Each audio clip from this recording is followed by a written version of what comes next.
Okay, ఉమ్మడి నల్గొండ జిల్లాకి వెళ్దాం. అక్కడి నుంచి రేవన్ మనకి లైవ్లో అప్డేట్స్ అందించడానికి సిద్ధంగా ఉన్నారు. ఒక కార్పొరేషన్తో పాటుగా 17 మున్సిపాలిటీలకు సంబంధించిన కౌంటింగ్ ఇక్కడ జరుగుతోంది. 5 కేంద్రాల్లో కౌంటింగ్ కోసం ఇప్పటికే ఏర్పాటు చేశారు. కార్పొరేషన్కి సంబంధించిన వరకు 48 డివిజన్లు ఉంటే 221 మంది అభ్యర్థులు పోటీ పడినటువంటి సిచ్యువేషన్. ఈసారి మొదటిసారిగా కార్పొరేషన్ స్థాయిలో నల్గొండకి సంబంధించినటువంటి ఎన్నిక జరుగుతోంది కాబట్టి చాలా ప్రతిష్టాత్మకంగా ఉంది.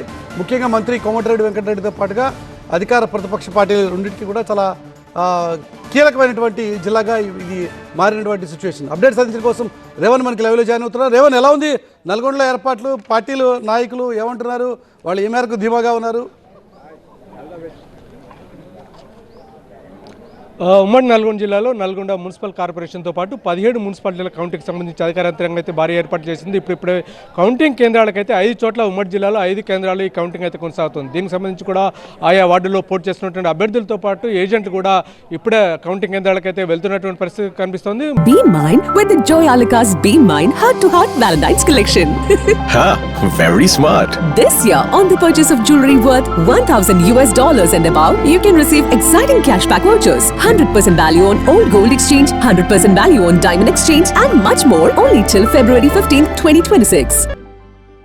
8 గంటల సమయానికి అది కౌంటింగ్ అయితే ప్రారంభమవుతుంది. తొలుత అంటే పోస్టల్ బ్యాలెట్లను లెక్కించిన తర్వాత ఆ తర్వాత నెమ్మదిగా పోలింగ్ బూత్లు అంటే ఎవరైతే ఒక్కొక్క వార్డుకు సంబంధించి ఎన్నైతే అంటే ఉన్నాయో పోలింగ్ బూత్లు అన్ని టేబుల్స్ అయితే ఏర్పాటు చేస్తారు. ఆ క్రమంలో అంటే తీసుకువచ్చి 25 తో కట్టలు కడతారు. ఆ తర్వాత 40 కట్టల్ని అంటే 1000 ఒక్కొక్క రౌండ్కు 50 ఓట్లతోటి ఓట్ల లెక్కింపు చేస్తారు. అయితే అన్ని సైమల్టేనియస్ అన్నిట్లో కూడా అన్ని వార్డుల్లో కూడా ఒకేసారి కౌంటింగ్ అయితే కొనసాగుతుంది. ఫలితాలు కూడా ఒకేసారి వచ్చే అవకాశం అయితే చాలా స్పష్టంగా కనిపిస్తుంది.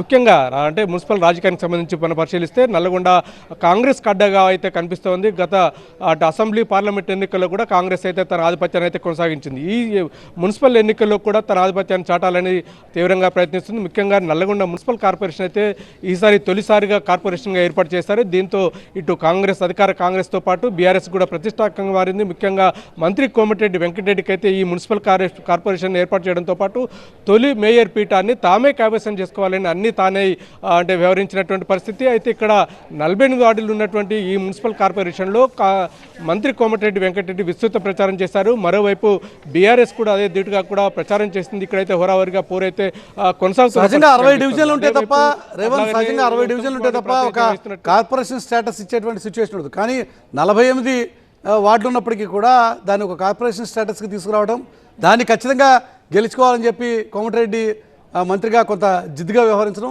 ఈ ప్రభావం మిగతా ప్రతిపక్ష పార్టీలు ఏ మేరకు దాన్ని సీరియస్గా తీసుకున్నాయి, ఏ మేరకు కౌంటర్ ఇచ్చే ప్రయత్నం చేశాయి? అంటే ముఖ్యంగా అంటే మనం గమనిస్తే పాత ఉమ్మడి జిల్లా కేంద్రాలకు సంబంధించి మున్సిపల్ కార్పొరేషన్ కాకున్నటువంటి పట్టణం కేవలం ఒక నల్గొండే. అయితే ఈసారి మంత్రి కోమటిరెడ్డి వెంకటరెడ్డి ప్రత్యేక చొరవ తీసుకొని ఈ నల్గొండ మున్సిపాలిటీని అయితే మున్సిపల్ కార్పొరేషన్గా ఏర్పాటు చేశారు. అయితే ఈ తొలిసారిగా మున్సిపల్ కార్పొరేషన్ జరుగుతున్నటువంటి ఎన్నికలను అయితే కాంగ్రెస్ పార్టీ చాలా ప్రతిష్టాత్మకంగా తీసుకుంది. మంత్రి కోమటిరెడ్డి వెంకటరెడ్డి అభ్యర్థుల ఎంపిక నుంచొని ప్రచారంలో కూడా పూర్తిగా అన్ని తానే వ్యవహరించినటువంటి పరిస్థితి. దీంతో అంటే ఒక ప్రెస్టేజియస్గా తీసుకున్నాడు. ఇక్కడ 48 స్థానాలకు డివిజన్లకు 45 డివిజన్లు తాము అంటే గెలుస్తామని చెప్పి మంత్రి కోమటిరెడ్డి వెంకటరెడ్డి ధీమా కూడా వ్యక్తం చేస్తారు. ఇదే సందర్భంలో ఇక్కడ బీఆర్ఎస్ నుంచి కూడా ప్రాతినిధ్యం అయితే బాగానే ఉంది. మాజీ ఎమ్మెల్యే కంచర్ల భూపాల్ రెడ్డి కూడా అంటే పెద్ద ఎత్తున తన సైన్యాన్ని మోహరించి ఇక్కడ ఎన్నికలైతే హోరాహోరీగా సాగిన పరిస్థితి కనిపిస్తుంది. అదే ఏదైతే నల్గొండ మున్సిపల్ ఎన్నికల ప్రభావం ఉమ్మడి జిల్లా వ్యాప్తంగా కూడా ఉండే పరిస్థితి కనిపిస్తుంది. ఎందుకంటే ముఖ్యంగా ఇప్పటికే గత అసెంబ్లీ కానీ పార్లమెంట్ కానీ గ్రామ పంచాయతీ ఎన్నికల్లో కూడా పూర్తిగా కాంగ్రెస్ పార్టీ అయితే తన ఆధిపత్యాన్ని కొనసాగించింది. ఇక్కడ మున్సిపల్ ఎన్నికల్లో కూడా అదే రకమైంది. ముఖ్యంగా ఉత్తమ్ కుమార్ అయితే సూర్యాపేట జిల్లాలో ఉన్నటువంటి 5 మున్సిపాలిటీల్లో కూడా స్వీప్ చేయాలని చెప్పి కూడా ఉత్తమ్ కుమార్ ప్రతిపాదిస్తున్నారు. మరోవైపు మిర్యాలగూడతో పాటు నాగార్జున సాగర్ హాలియా మున్సిపాలిటీని కూడా ఎంపీ రఘువీరెడ్డి అయితే తన భుజాన మీద వేసుకున్నాడు. అది కూడా అక్కడ స్వీప్ చేసే ప్రయత్నం అయితే కనిపిస్తూ ఉంది. అక్కడ కూడా మిర్యాలగూడలో కూడా బీఆర్ఎస్ అయితే గట్టి పోటీచ్చే అవకాశం అయితే మనకు కనిపిస్తూ ఉంది. మరోవైపు ఏదైతే భువనగిరి జిల్లాలో ఉన్నటువంటి వాటి కూడా ప్రభుత్వ విప్పు బీర్లా ఐలే కూడా చాలా సీరియస్గా తీసుకున్నారు. పెద్ద ఎత్తున ప్రచారం కూడా చేసినటువంటి పరిస్థితి కనిపిస్తుంది. ముఖ్యంగా మునుగోడు నియోజకవర్గం సంబంధించి కోమటిరెడ్డి రాజగోపాల్ రెడ్డి ఎమ్మెల్యే ఎవరైతే ఉన్నారో ఈసారి చౌటుప్పల్ చండూరు మున్సిపాలిటీ కైవసం చేసుకోవడం చాలా తీవ్రంగా ప్రయత్నిస్తారు. మొత్తం మీద కాంగ్రెస్ మరోసారి తన ఆధిపత్యాన్ని ప్రదర్శించేందుకైతే తీవ్రంగా ప్రయత్నిస్తుంది. అదేవైపు బీఆర్ఎస్ కూడా గట్టి పోటీ ఇచ్చే ప్రయత్నం అయితే కొనసాగుతుంది. సూర్యాపేటలో మాజీ మంత్రి జగదీష్ రెడ్డి కూడా సూర్యాపేట మున్సిపాలిటీ ప్రతిష్టాత్మకంగా తీసుకుని పూరైతే హోరాహోరీగా సాగిన పరిస్థితి కనిపిస్తా ఉంది. నల్గొండకి సంబంధించినటువంటి సిచ్యువేషన్ ఇది. నల్గొండ చాలా ప్రతిష్టాత్మకం, అన్ని జిల్లాల మాదిరిగానే ఇది కూడా చాలా కీలకం. కానీ నల్గొండకు ఉన్నటువంటి ప్రత్యేకతలు మనం గమనించాం. ఇక